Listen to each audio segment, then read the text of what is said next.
యాదగిరిగుట్ట ఆలయ బ్రహ్మోత్సవాలు press meet ఈసారి 2025 బ్రహ్మోత్సవాలు ఘనంగా నిర్వహిస్తున్నాం.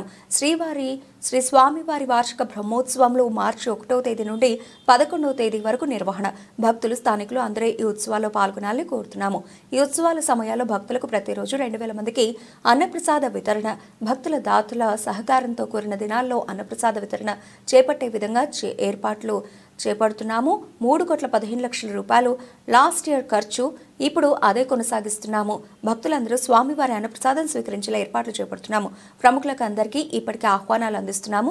మార్చి 1వ తేదీ నుంచి మార్చి 11వ తేదీ వరకు స్వామివారికి భక్తులచే జరిపింపబడు కళ్యాణాలు, బ్రహ్మోత్సవాలు, సుదర్శన నారసింహ హోమాలు, సాయంత్రం జోడు సేవలు, అలాగే ఏకాదశి లక్ష పుష్పార్చన జరపబడునని తెలియజేశారు. ఓం శ్రీ లక్ష్మీనరసింహాయ నమః. శ్రీ స్వామివారి వార్షిక బ్రహ్మోత్సవాలు మార్చి 1 నుంచి 11 వరకు యాదగిరిగుట్టలో జరుగుతున్నాయి. శ్రీ లక్ష్మీనరసింహ స్వామివారి దేవస్థానం ఈ ఉత్సవాలను చాలా ఘనంగా చేయాలని ఏర్పాట్లు చేస్తుంది. భక్తులు కూడా ఎక్కువ సంఖ్యలో పాల్గొని ఈ కార్యక్రమాలను విజయవంతం చేయవలసిన కోరుతున్నాము. దీనికి సంబంధించి 1 నుంచి 11 తారీఖులో ముఖ్యమైన రోజులుగా గుర్తించేవాడు 7వ తారీఖు నాడు ఎదుర్కోలు ఉత్సవం ఉంటుంది, 8వ తారీఖు నాడు స్వామివారి కళ్యాణం ఉంటుంది, 9న రథోత్సవం ఉంటుంది, చివరి రోజు 11వ రోజు చక్రస్నానంతో ఉత్సవాలు ముగుస్తాయి.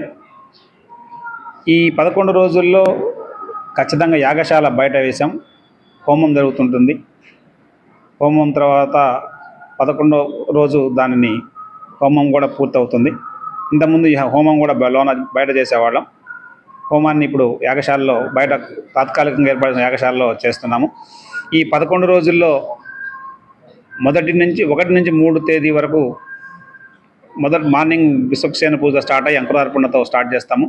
ఈవినింగ్ స్వామివారి సేవలు ఉంటాయి. వీటితో పాటు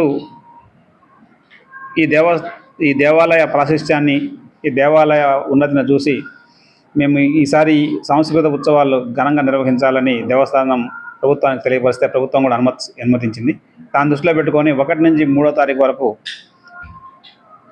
ప్రముఖ ప్రవచనకర్త పద్మశ్రీ డాక్టర్ గరికపాటి నరసింహారావు గారు ఎర్రా ప్రకటస్తే రచించిన నృసింహ వైభవం మీద ప్రవచనం చెప్తారు. ఖచ్చితంగా 6 గంటల నుంచి 8:25 వరకు ఈ ప్రవచనం ఉంటుంది.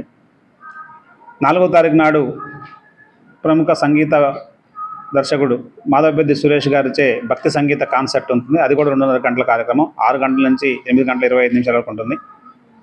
5 నాడు తేలు విజయ గారిచే భక్తి సంగీతం ఉంటుంది.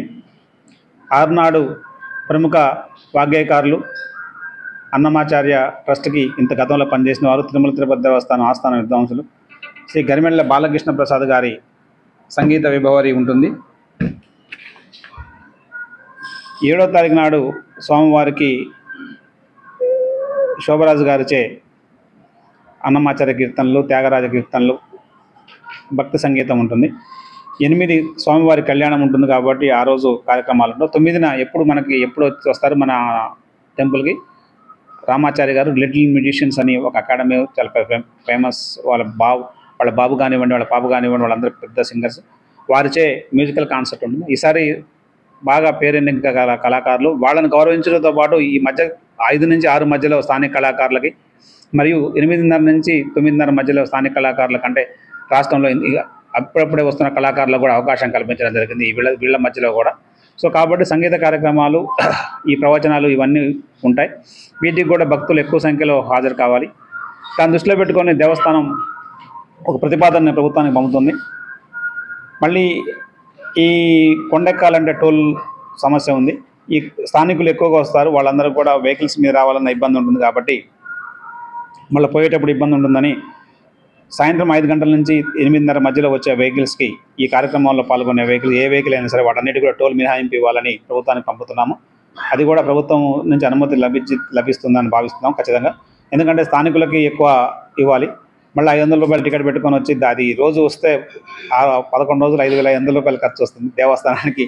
దానివల్ల దేవస్థానానికి ఆదాయం కూడా అంత మనం లోకల్ వాళ్ళని బాధపెట్టి ఆదాయం సంపాదించే ఉద్దేశం లేదు.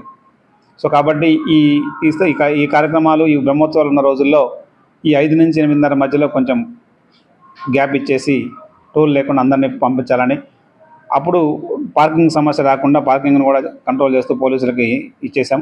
బస్సులు కూడా ఒకవేళ అందరికి రిక్వెస్ట్ చేస్తాం, బస్సులలో వెళ్ళండి ఫ్రీగా, మళ్ళీ బస్సుల మీద చేద్దాం. బస్సుల మీద వచ్చేవాళ్ళు బస్సుల మీద వస్తారు, వెహికల్ తీసుకు వెహికల్ తీసుకొచ్చుకుంటారు. కొంతమంది బస్సు ఎక్కలేని వాళ్ళు ఈ వృద్ధులు కూడా ఉంటారు. ఈ కార్యక్రమంలో పాల్గొనాలి, వాళ్ళందరికీ సౌకర్యం కల్పించడం కోసం ఇది కూడా తీసుకున్నాం. ఈ కార్యక్రమంలో మా దేవాలయ సిబ్బంది అందరూ పాల్గొంటారు. మీరు కూడా మీ కుటుంబాలతో అందరూ పాల్గొనండి, స్థానికులకి చేయండి. కళ్యాణానికి కూడా ఈసారి మీరు చూశారు, 1వ తారీఖు నుంచే కళ్యాణానికి వేసే డయాస్ వేసాం. అంటే భక్తులకి ఎటువంటి ఇబ్బంది లేకుండా ప్రశాంతంగా ఒకవైపు దైవ దర్శనం చేసుకొని ఒకవైపు సాంస్కృతిక కార్యక్రమాలు చూస్తూ మళ్ళీ దీని తర్వాత సేవల్లో కూడా పాల్గొనాలనేది మా ఉద్దేశం. గతంలో ఒక 8-9 ఏళ్ల క్రితం సేవలన్నీ కూడా 8:30 తర్వాతనే స్టార్ట్ అయ్యాయి. ఎందుకంటే భక్తులందరూ కూడా సేవలు దర్శనానికి వచ్చిన భక్తులు ఈవినింగ్ ఉండేవాళ్ళు కాదు. ఎక్కువ స్థానిక భక్తులు పార్టిసిపేట్ అయ్యి ఈ సేవల్లో పార్టిసిపేట్ అయ్యేవాళ్ళు. ఇంతకుముందు గత 4-5 ఏళ్ల నుంచి 6కి 6:30కి తీయటం వల్ల స్థానిక భక్తులు ఇంట్లో పనులు చేసుకొని రాలేక అది కొంచెం ఇబ్బందిగా ఫీల్ అవుతున్నారు.